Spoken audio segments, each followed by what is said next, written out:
प्रश्न असा आहे, एका आयताकृती बागेला 5 वेढे असलेले तारेचे कुंपण करण्यासाठी प्रति 10 रुपये मीटर प्रमाणे 17,000 रुपये खर्च आला.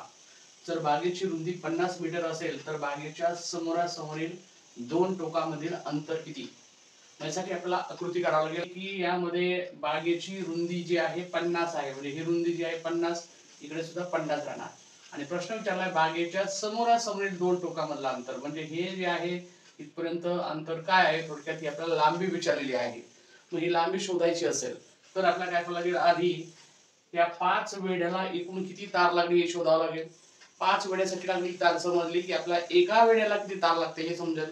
आणि एक वेढा म्हणजे ही पूर्ण चारही बाजूंची लांबी असते. आणि चारही बाजूंची लांबी म्हणजे आयताची जी आहे परिमिती आहे. आयताची परिमितीचं सूत्र काय आहे, 2 कंसात लांबी अधिक रुंदी, याचा वापर करून आपल्याला उत्तर काढायचं आहे. त्यासाठी काय करावं लागेल, आपल्याला एक वेढा किती मीटर आहे हे शोधावं लागेल.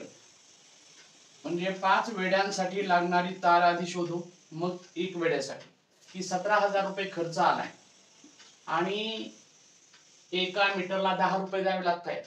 म्हणजे 10 ने जर भाग दिला 17,000ला तर या ठिकाणी लक्षात येईल 1700 मीटर. 1700 मीटर ही एवढी तार लागलेली आहे. किती? 5 वेढ्यांसाठी. मग एक वेढा किती मीटरचा शोधावा लागेल, त्यासाठी काय करायचं, 1700 याला 5 ने भाग दिला की एक वेढा किती मीटरचा हे आपल्याला लक्षात येईल. 5 ने भाग देऊया, 5 त्रिक 15, उरले 2, 5 चोक 20, म्हणजे एक वेढा जो आहे 340 मीटरचा.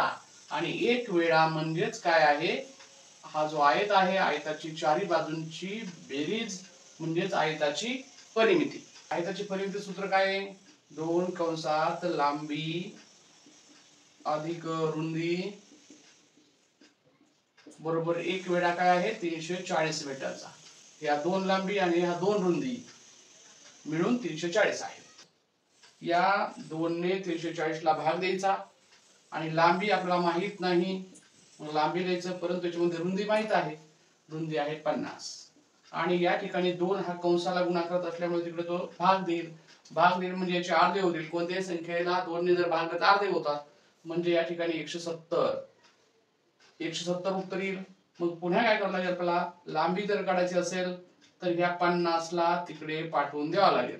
मग 50 जर तिकडे पाठवून दिला तर हे 170 मधून हे 50 गेले आणि 170 मधून जर 50 गेले तर राहतील 120 आणि तीच होईल ती आयताची लांबी. आणि तेच म्हणजे किती होईल, 120 मीटर. आणि मग म्हणता येईल की आपल्याला बागेच्या समोरासमोरील टोकामधलं जे अंतर आहे 120 मीटर, हा जो आहे दुसरा पर्याय.